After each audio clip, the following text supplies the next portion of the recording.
두 강대국이 전쟁을 끝내고 동시에 승리를 선언했습니다. 바로 미국과 이란입니다. 그런데 이상합니다. 왜 코피 터진 두 나라가 모두 챔피언이라고 우기는 걸까요? 2026년 봄 휴전 협정서에 도장이 찍혔지만 호르무즈 해협의 스위치는 여전히 이란 손에 쥐어져 있습니다. 승자 없는 휴전의 진짜 속내, 지금부터 한 겹씩 벗겨보겠습니다. 2026년 3월 15일 새벽 백악관 기자실에 카미라 플래시가 터졌습니다. 트럼프는 양손 엄지를 지켜들며 외쳤습니다. We won, big time. 미국이 이란을 굴복시켰다는 승전보였죠. 같은 시각 테헤란 혁명광장, 100만 군중이 거리로 쏟아졌습니다. 미 제국주의를 무릎 꿇렸다. 그들도 승리를 외치고 있었습니다. 이상하지 않습니까? 포피 터지고 이빨 빠진 두 복서가 동시에 챔피언 벨트를 허리에 두르고 있는 겁니다. 둘 다 거짓말입니다. 그리고 여러분도 속으셨습니다. 뉴스에서 휴전 타결, 평화협상 성공이라는 자막을 보고 안심하셨다면요. 미국이 말 못하는 게 있습니다. 이번 작전의 진짜 목표는 핵시설 파괴가 아니었습니다. 정권 교체였습니다. 이란 최고 지도자를 제거하고 친미 정권을 세우겠다는 장밋빛 청사진이 있었죠. 결과가 어땠을까요? 완전한 실패입니다. 지도자는 살아있고 정권은 더 단단해졌습니다. 미국은 목표 달성에 실패하고도 이겼다고 발표한 겁니다. 왜 이런 뻔한 거짓말을 했을까요? 11월 대선 때문입니다. 트럼프에게는 승리라는 포장지가 지금 당장 필요했습니다. 이란도 속내가 다릅니다. 최고 지도자 하메네이가 진짜 원한 건 미국과의 전면전이 아닙니다. 전쟁은 명분이 필요할 때만 유용하고 길어지면 독이 됩니다. 9천만 국민의 분노가 밖을 향하면 좋지만 경제가 무너지면 그 분노가 안으로 향하거든요.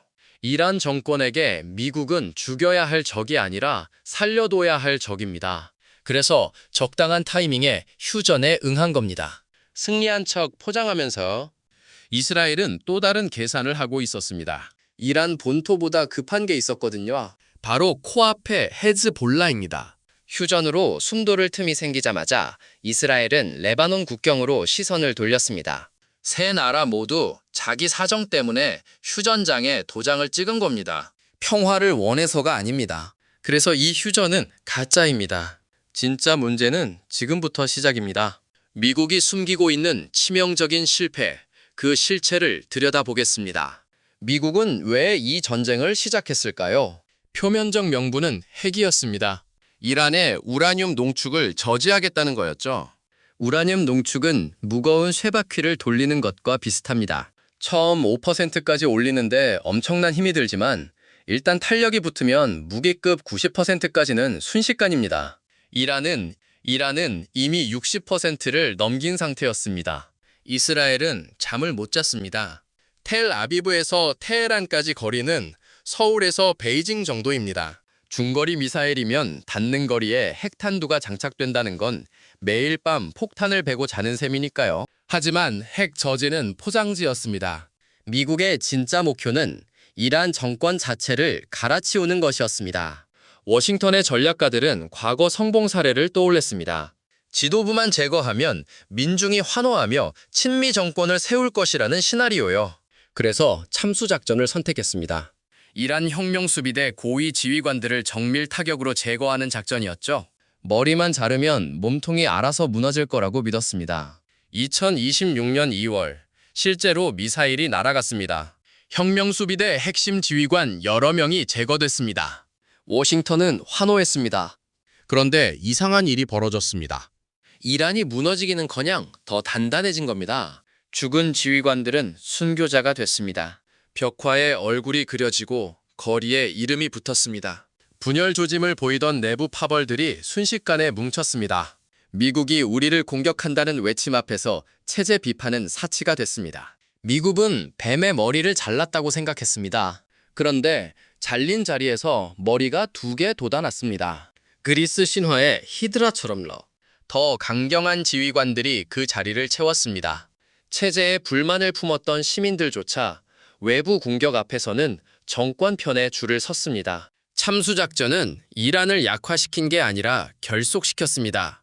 미국이 숨기고 싶은 진실이 바로 이겁니다. 작전은 성공했지만 전제는 실패한 겁니다. 그리고 이 실패는 훨씬 더 끔찍한 결과를 낳았습니다. 왜 미국의 계산은 틀렸을까요? 이란을 너무 만만하게 본 겁니다. 이란은 인구 9천만 명입니다. 대한민국의 거의 2배에 달하는 숫자죠. 국토 면적은 한반도의 7배가 넘습니다. 여기에 수천 년 페르시아 제국의 자존심이 살아 숨쉽니다. 시아파 신정체제는 단순한 독재가 아닙니다. 종교와 국가가 하나로 결합된 특수한 시스템이죠. 지도자 몇 명 제거한다고 하루아침에 무너질 구조가 아니었습니다. 한국의 민주화 과정을 떠올려 보면 이해가 쉽습니다. 우리도 독재 체제를 끝내기까지 수십 년의 피와 눈물이 필요했습니다. 그 변화는 결국 안에서 시작됐습니다. 외부 세력이 지도자 몇 명 암살한다고 민주주의가 배달되는 게 아닙니다. 일본 군국주의가 패망했을 때도 일본 군국민이 바로 환호하며 점령군을 맞이한 건 아니었죠. 체제 변화는 언제나 내부에서 익어야 합니다. 미국은 이 기본적인 역사의 법칙을 무시했습니다. 결과적으로 참수작전은 최악의 자충수가 됐습니다. 이란 강경파들의 손에 노란한 셈이죠. 그들은 원래 내부의 개혁 요구에 시달리고 있었습니다. 여성 인권 시위, 경제난에 대한 항의가 거셌습니다. 그런데 미국이 미사일을 쏘는 순간 모든 게 달라졌습니다. 지금은 싸울 때가 아니다. 외부의 적이 쳐들어왔다. 이 한마디에 모든 비판이 봉쇄됐습니다. 강경파들은 전쟁을 핑계로 더 가혹하게 국민을 통제할 명분을 얻었습니다. 그리고 히드라는 복수를 준비하기 시작했습니다. 미국과 정면으로 맞붙으면 질 게 뻔합니다. 항공모함과 스텔스 전투기를 상대로 재래식 전력으로 싸우는 건 자살 행위니까요. 대신 이란은 미국이 절대 막을 수 없는 급소를 노렸습니다. 총 한 방 안 쏘고 세계 경제를 인질로 잡을 수 있는 카드가 있었거든요. 이란이 꺼내든 그 카드, 바로 호르무즈 해협입니다. 호르무즈 해협이라는 이름 들어보셨을 겁니다. 페르시아만과 아라비아해를 연결하는 좁은 바닷길입니다. 가장 좁은 구간의 폭은 서울 도심 한강 다리 몇 개를 이어붙인 정도에 불과합니다. 그런데 이 좁디 좁은 물목을 통해 전 세계 석유 물동량의 약 20%가 오갑니다. 하루에 유조선만 수십 척이 지나가는 거죠. 만약 이 길이 막히면 어떻게 될까요? 국제 유가가 폭등하고 공장이 멈추고 물류가 마비됩니다. 세계 경제에 숨통이 조여지는 겁니다. 이란은 이 급소를 정확히 알고 있었습니다. 어른과 아이가 싸운다고 상상해 보십시오. 체급 차이가 압도적이면 아이는 절대 정면으로 덤비지 않습니다. 대신 어른의 아픈 곳을 찾아서 비틉니다. 찢어진 상처에 손가락을 넣고 후벼 파는 거죠. 이란이 선택한 전략이 바로 이겁니다. 호르무즈 해협이라는 세계 경제의 상처에 손가락을 걸었습니다. 우리를 건드리면 이 손가락을 비틀겠다. 이란 혁명수비대는 해협 주변에 고속정과 기뢰를 배치했습니다. 직접 공격하지 않아도 됩니다. 공격할 수 있다는 신호만으로 충분했습니다. 유조선 보험료가 치솟았습니다. 해운 회사들은 우회 항로를 검토하기 시작했죠. 실제로 2026년 초 정체불명의 공격으로 민간 선박 한 척이 피해를 입었다는 보도가 나왔습니다. 국제 해운 물류는 순식간에 마비 상태에 빠졌습니다. 기름 한 방울 안 쏟고 세계를 공포에 빠뜨린 겁니다. 압도적 군사력을 자랑하는 미국도 속수무책이었습니다. 항공모함으로 해협을 장악하면 이란이 기뢰를 뿌릴 테고 그러면 유가는 배럴당 200달러를 돌파합니다. 미국 유권자들의 지갑이 직격탄을 맞는 거죠. 세계 최강대국이 좁은 물목 하나에 발목이 잡혔습니다. 이란은 미사일 한 발 안 쏘고 미국의 무릎을 꿇렸습니다. 이게 휴전의 진짜 배경입니다. 미국이 물러선 건 이겨서가 아니라 더 버티면 손해라서입니다. 휴전 협정문에 도장이 찍혔습니다. 그런데 뚜껑을 열어보면 해결된 건 아무것도 없습니다. 가장 큰 문제, 이란의 핵시설은 그대로 남아 있습니다. 나탄즈와 포르도 지하의 원심 분리기들은 여전히 돌아가고 있습니다. 농축 우라늄 재고는 하루하루 쌓이는 중이죠. 휴전 협정문에는 이 시설들을 해체하라는 조항이 없습니다. 당장 총성을 멈추는 게 급해서 핵 문제는 그냥 넘어간 겁니다. 미래의 누군가에게 폭탄을 떠넘긴 셈이죠. 호르무즈 해협이 통제권 문제도 전혀 정리되지 않았습니다. 이란은 여전히 그 좁은 물목에 손가락을 걸치고 있습니다. 언제든 다시 조일 수 있다는 뜻입니다. 휴전 소식에 국제 유가가 잠시 안정되긴 했습니다. 하지만 시장은 알고 있습니다. 이건 진짜 평화가 아니라 일시정지라는 걸요. 언제 다시 튀어오를지 모른다는 불안이 가격에 녹아 있습니다. 석유 수입 의존도가 높은 나라들에게 이 불확실성은 보이지 않는 세금과 같습니다. 이란 내부 상황은 더 암울해졌습니다. 강경파들이 이번 전쟁을 미 제국주의를 무찌른 승리로 포장하며 권력을 더욱 공고히 다졌습니다. 전쟁 기간에 개혁을 외치던 목소리들은 적과 내통한다는 딱지가 붙어 철저히 탄압받았습니다. 여성 인권 운동가들은 감옥에 갇혔고 노동 시위는 반역 행위로 낙인 찍혔습니다. 시민사회의 숨쉴 공간은 전쟁 전보다 더 좁아졌습니다. 전쟁이 끝났는데 국민 삶은 더 팍팍해진 거죠. 미국과 이스라엘 입장에서도 남는 게 없습니다. 이란 핵 능력을 저지하겠다는 원래 목표는 완전히 실패했습니다. 오히려 전 세계에 이란의 호르무즈 카드가 얼마나 강력한지 광고해준 꼴이 됐죠. 다음 위기 때 이란은 더욱 자신감 있게 이 카드를 꺼내들 겁니다. 휴전 협정문 위에 서명한 세 나라 모두 웃고 있지만 발밑에는 해결 안 된 시한폭탄들이 째깍거리고 있습니다. 그리고 진짜 끔찍한 건 지금부터 시작됩니다. 전쟁은 끝이 있습니다. 승자와 패자가 나뉘고 협정이 맺어지고 총성이 멈추면 일단락됩니다. 아무리 처참해도 언젠가는 끝이 있죠. 그런데 인질극은 끝이 없습니다. 인질범은 인질을 죽이지 않습니다. 죽이면 카드가 사라지니까요. 대신 천천히 조입니다. 필요할 때마다 조금씩 고통을 주면서 원하는 걸 뜯어냅니다. 이란이 지금 그 방법을 배웠습니다. 호르무즈 해협이라는 스위치를 손에 쥔 겁니다. 이란은 이 스위치를 끌 생각이 없습니다. 대신 손가락을 스위치 위에 올려놓고 세계를 협박할 겁니다. 우리 요구를 들어주지 않으면 누른다. 실제로 누르지 않아도 됩니다. 누를 수 있다는 사실만으로 충분합니다. 유가는 불안에 흔들리고 기업들은 리스크 비용을 계산하고 보험료는 올라갑니다. 이란은 총 한 발 안 쏘고 세계 경제에 세금을 걷는 셈입니다. 더 끔찍한 건 이 인질극이 끝나지 않는다는 점입니다. 전쟁이었다면 어느 시점에 종전협정을 맺었겠죠.